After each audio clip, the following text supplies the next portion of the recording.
What's up, y'all? Another episode of Mike on the Mic. You're on a Mike with Mike from the basement. I just want to go to. If you've been following my videos, I always show you the neighborhood I grew up in. So that situation that happened on Pennsylvania North Avenue was real. Like I said, I that's my stomping grounds. To the point of it used to be a MTA bus lot around there that was for the MTA when they buses broke down, and across the street from I can't remember, it's 26 or 2700 block of Pennsylvania Avenue. I used to live on one of them blocks. I can't remember the number, but across from there used to be a city yard where all the city dump trucks and things of that nature would be over there. And then you had next to the city dump truck, you used to have this spot where it's though it was a little field over the stage, and so we used to go over there and dance and perform and stuff, things of that nature. Um, I remember going to house parties right next door. Um, I forgot the last name of the family, but they lived right next door. They always had house parties for the neighborhood. Um, Down the street from there was a motorcycle club. The slaughterhouse was always right there. I'm trying to get y'all some things that used to be on that side of town in that neighborhood. Well, anyway, Retreat Street, Salem, Francis Street, um, just all that whole neighborhood. When I was growing up, it wasn't that bad, or I didn't interpret it as that bad. Maybe because I was young and naive and I didn't see what was going on. But growing up, it was always a, a just a fun place to hang out at. We were still kids, so we did kid things. We played kid games at night. Nobody wanted to go in the house because it's more fun staying outside. 26 or 2700 block of Pennsylvania Avenue. I can't think of which one it was. It was either 20, whatever it was. I think I used to live 2605 Pennsylvania Avenue. That's what I'm thinking. Three three-story house. Um, Uncles, aunts, my mother, my grandparents, cousins. Got several dogs, several cats. Just a real good neighborhood, man. And I hate to see that 25 people overdosed. But as I got older, so we moved from there and we moved up onto um, where we moved up to now. Where we moved up from there, where we moved to was uh better. My mother had got married, so we moved to another neighborhood, and this neighborhood was all right. This neighborhood was good too. Now going through there now, that neighborhood is a mess. I mean, dilapidated houses, um, prostitution is random, drugs is random. Everything changes so fast, and some it seems like not for the better. Even though Baltimore City is if you ever look at Baltimore, they're actually rebuilding a lot of houses, but the neighborhoods are bad. So you're going into a refurbished house that's probably worth 225 to 250,000, but the neighborhood when you step out the house, you can't enjoy the house because of the neighborhood. So I don't know who wants to buy that. I really don't. But getting back to Pennsylvania North Avenue, Pennsylvania North Avenue for me, honestly, was just it was a beautiful place at that time for me. Like I said, we just enjoyed it as kids. I went to West Side School 24 around the corner, so I had to interact. So I got a chance to interact with the kids from White Lock. I had the chance to interact with the kids from R&G, the kids from Fulton Avenue and North Avenue, the kids from probably Walbrook. Just went to that school. So after school, I probably hang in these different hoods and meet a lot of the people. So like I said, that school's gone now. I just rode through there and they tore it down. So they putting some type of center right there, which is good.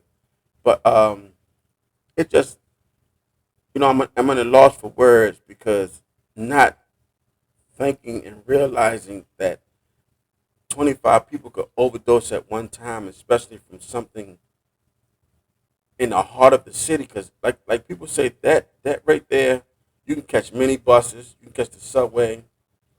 It's like a hub. It's like a hub. Right there, it can take you from East Baltimore to West Baltimore to Northwest to South. So it's right there in the center.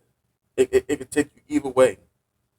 And looking at a lot of people interviews, and people are right, because when I go through there, I see a lot of MTA police, and I do see a lot of Baltimore City police. Now, is the problem too big? Is the situation that stressful? I think it is. I think I'm gonna give my hats to the police. I think they're doing what they can do. But when you move certain situations from one situation, it's just gonna reoccur and happen around the corner. I mean, we've seen all what happens with the riots. When the riots kicked off, everything was right there centralized at North and Pennsylvania Avenue. So, we have to get look at that gray hair right there. Getting old, y'all. Anyway, but I'm happy to be getting old. I see a lot of my friends now, and they got gray.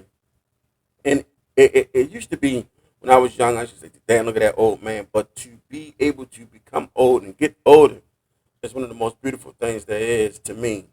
To mature, to not see things as you used to realize that you have responsibilities, to realize that you have a lot of things that you have to take care of. It's a beautiful thing, and that you're trying to take care of. You don't always have it. Sometimes you're behind on bills, but you do the best you can do. But I also seen a lot of friends that was hooked on drugs, and I always wondered, like, when did it start? For me, um, the only drug I was ever introduced to that I ever used was weed, and it didn't take a lot for me to get high off of weed.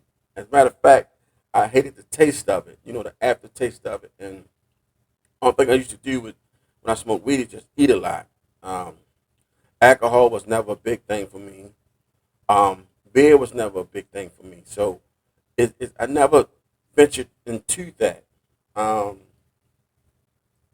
it's just one of those things where, though, by the grace of God, He saved me from that. I did have a lot of trials and tribulations in my lifetime. I did have learning lessons, learning curves where God set me down and said, "Look, you're on a path of destruction, so I need to pull you this way before you go that way." I did hang with the devil for a lot, and I was devilish and did a lot of devilish things. So I'm not sitting up here being a preacher to you to say that Mike was perfect, but hell no. I have a lot of stuff on my jacket. I always been one of those who was able to not think like I'm a street person, but I was in the street. You feel what I'm saying? My mother raised me with morals and just a lot of respect.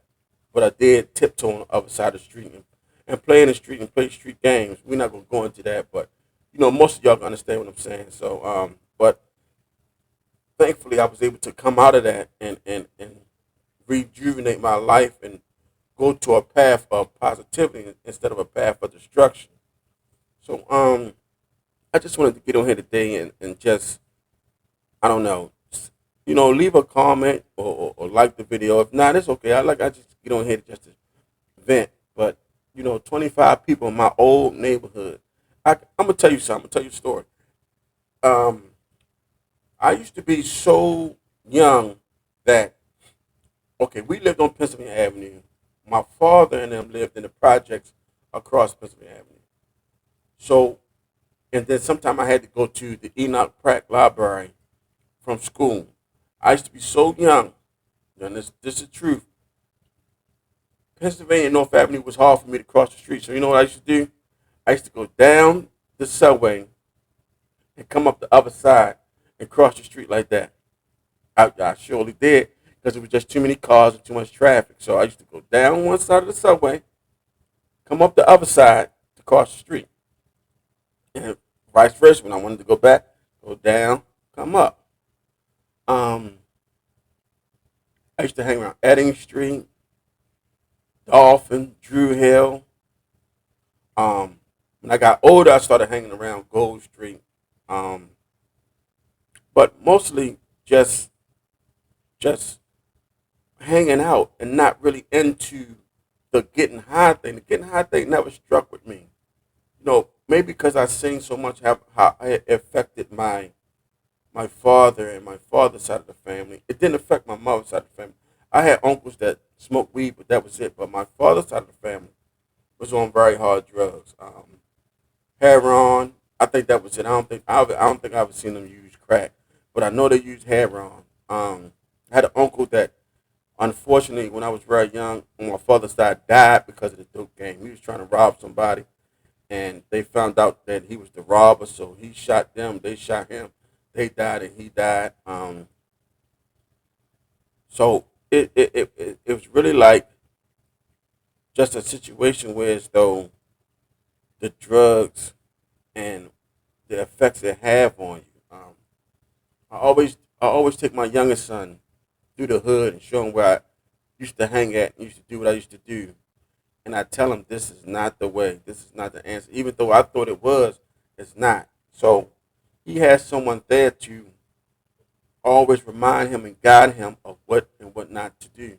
If I'd have probably had my father in my life, I probably would have made some of the choices I would have had. But I know a lot of guys that have their father in their life and still venture out to do those certain things. But you know, sometimes that person in your ear that you respect and love and admire in your ear telling you not to do it, you'll probably go that route and telling you not to do it.